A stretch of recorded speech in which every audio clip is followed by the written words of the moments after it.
It was day 11 of SWEX, and I was headed from Joshua Tree National Park through the Mojave National Preserve to Death Valley. There, I would meet up with some friends from last year's trip, Doug and Mitch, and we'd spend a few days exploring more of this amazing area.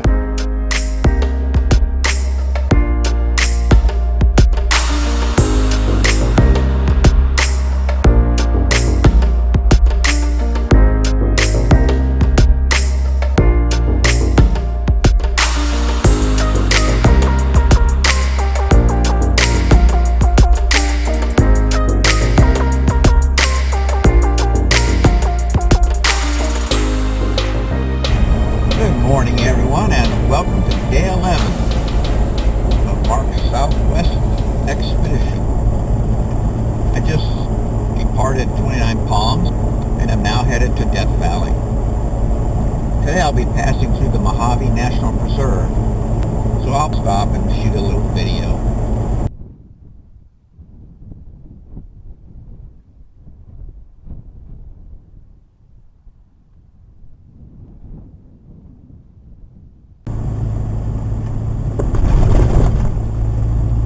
And I'm on National Trails Highway, but I'm also on Route 66, just a small little town out here in the desert called Amboy. Looks like the big industry here is mining for calcium. Let's see. I've got 7/8 of a tank of gas, so I think we're good for gas. Especially at $5 a gallon. My goodness. So I've turned onto Aguereberry Road, and up there about 10 miles I can see Interstate 40. I will not be taking Interstate 40. 0.3 miles ahead, stay on Aguereberry Road as it bears right.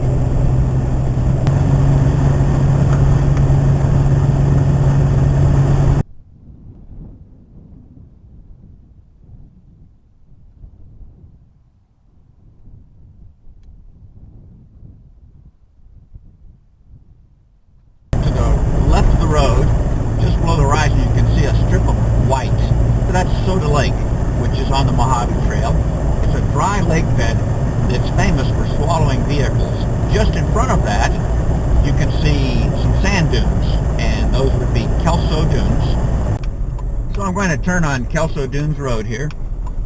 Just go out here and see them.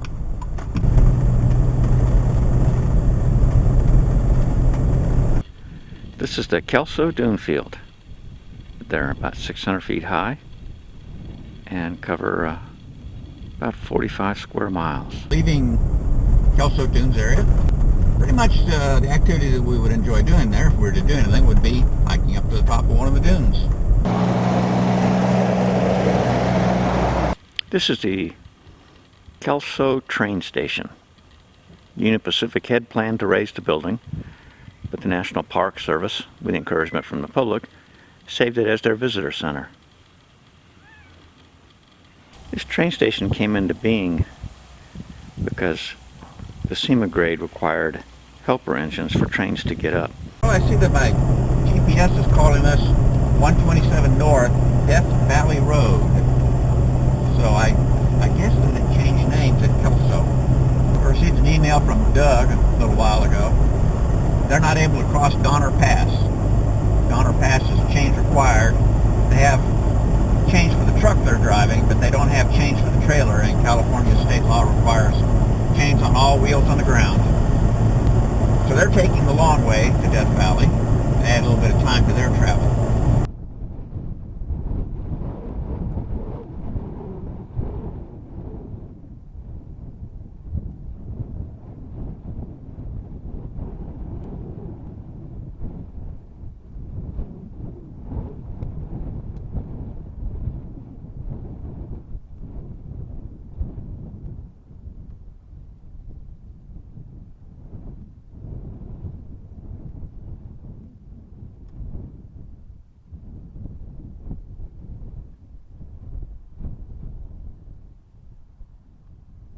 Interstate 15 just ahead, town of Baker, California, off to the right. Going to go through that. Give me a good opportunity to fill up with gas. I'm a little over a half tank.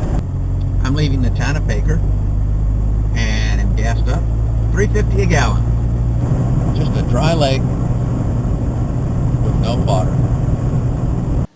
We're What you're seeing there is a mirage. There's not really water there, but it sure looks like it, doesn't it?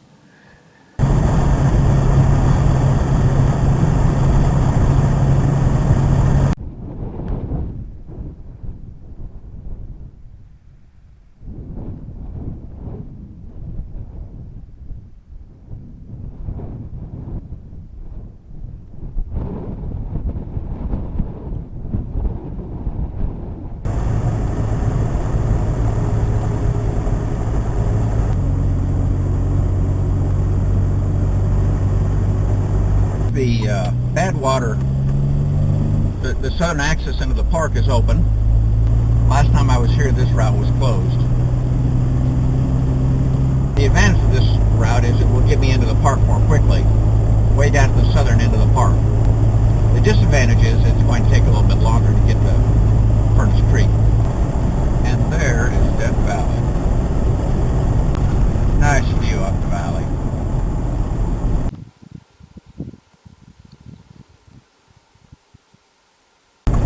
Tall mountain straight in front of us is Telescope Peak. The blue route is my new route. The yellow route is my route last year. That especially large white patch to the left of the camera is Badwater Basin.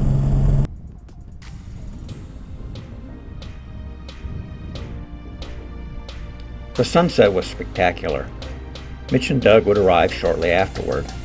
Doug, a gourmet cook, would prepare an excellent meal of chicken sombrero and Mexican corn.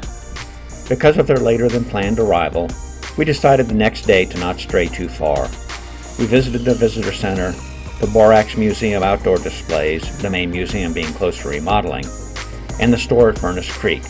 It was a day to relax and rekindle our friendship. So I'm here in Death Valley. It's day 12 of the trip, and Mitch and Doug have arrived. That is their trailer there. They're not into overlanding so much, although Mitch is into ADV motorcycle riding. Doug, Mitch, say hi to your fans. Hello! Well, how have you been? Death Valley, welcome to Death Valley. Yes, we brought lots of costumes and Have some just a fun. little bit of wine. And we'll have a lot of fun. Tonight the sun sets, we'll probably down a couple bottles each. Let's see, where were the wine supplies? Oh, we put those away. Put them in the sun. So Doug is getting the food ready for the meal tonight. Doug, what are we going to have tonight? This is what we're going to have. We're going to have a pasta al ultimo minuto. That was easy for you to say. Yes. Chef extraordinaire over there. Take me 20 minutes. That's what I think. I'm going to time you. Yeah. 25 minutes. This side good men are hard to find. That is a pretty sunset.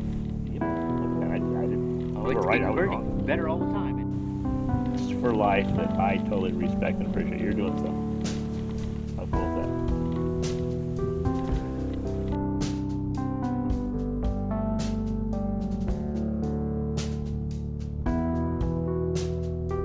Doug is hard at work as master chef. It's hard work being a master chef, isn't it, Doug? Oh man, doing this in the middle of the wilderness, there's bears everywhere. But You never know when you're going to get eaten. It's day 13 of Mark's Southwestern expedition, and Mitch, Doug, and I are headed to Wildrose, Kilns, near Telescope Peak.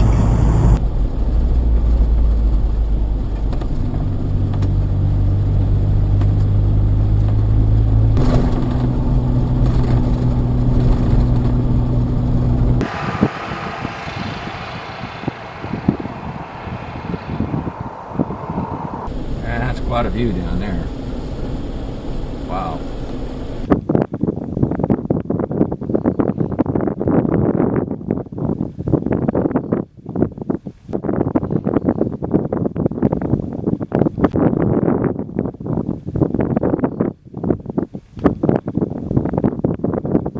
Who we got there, Mitch? Mr. Bones. Happy to see you.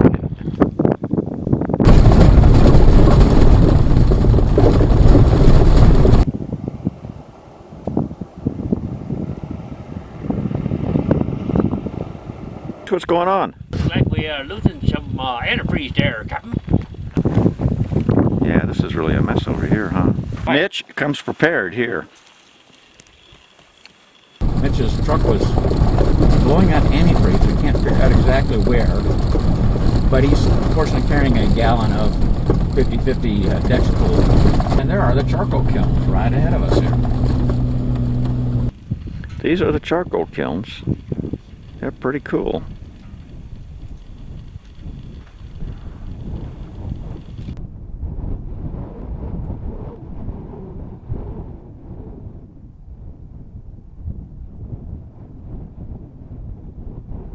So we're headed back down the way we came up. Beautiful little view up there.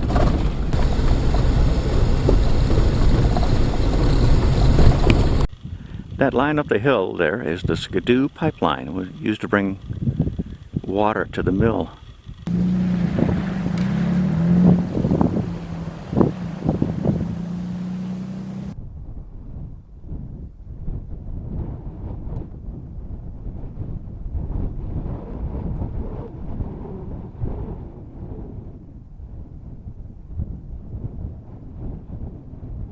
Because of Mitch's antifreeze problem, we have separated.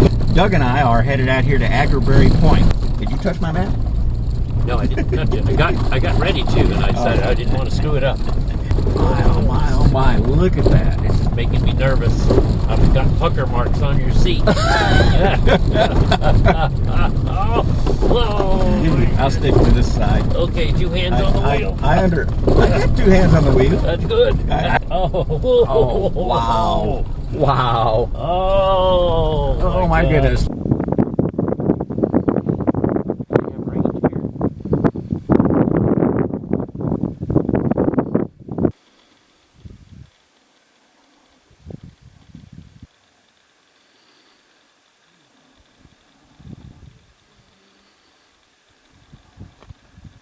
Aguereberry Point was really amazing, wasn't it? Oh my God.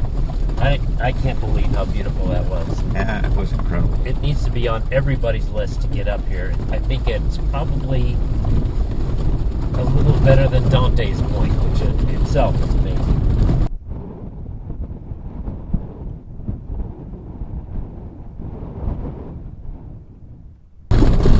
So we're going to stop briefly, very briefly, here at the Harrisburg Mine.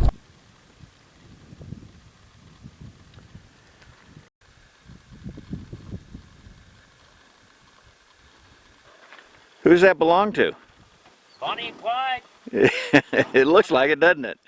Doug and I are headed back to Texas Springs Campground near Furnace Creek.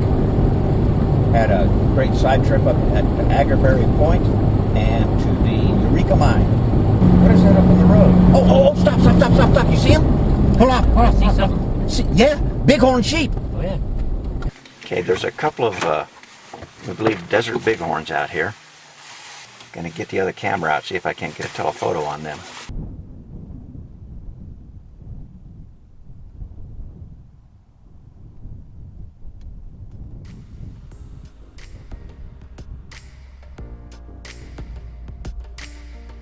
It had been another great day in America's amazing Southwest. Tomorrow we plan to visit the ghost town of Rhyolite in the Trona Pinnacles. But meanwhile, there was a sunset to enjoy.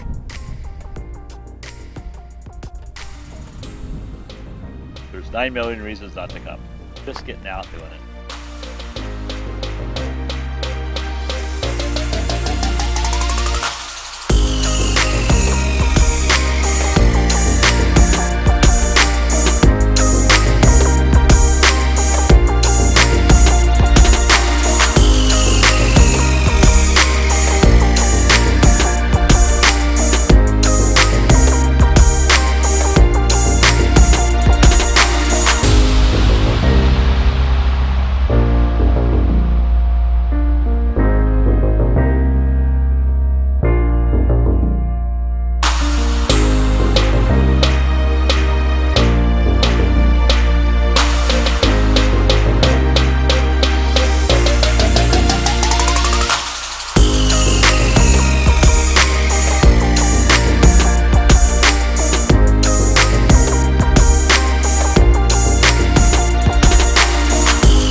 His arm isn't that good.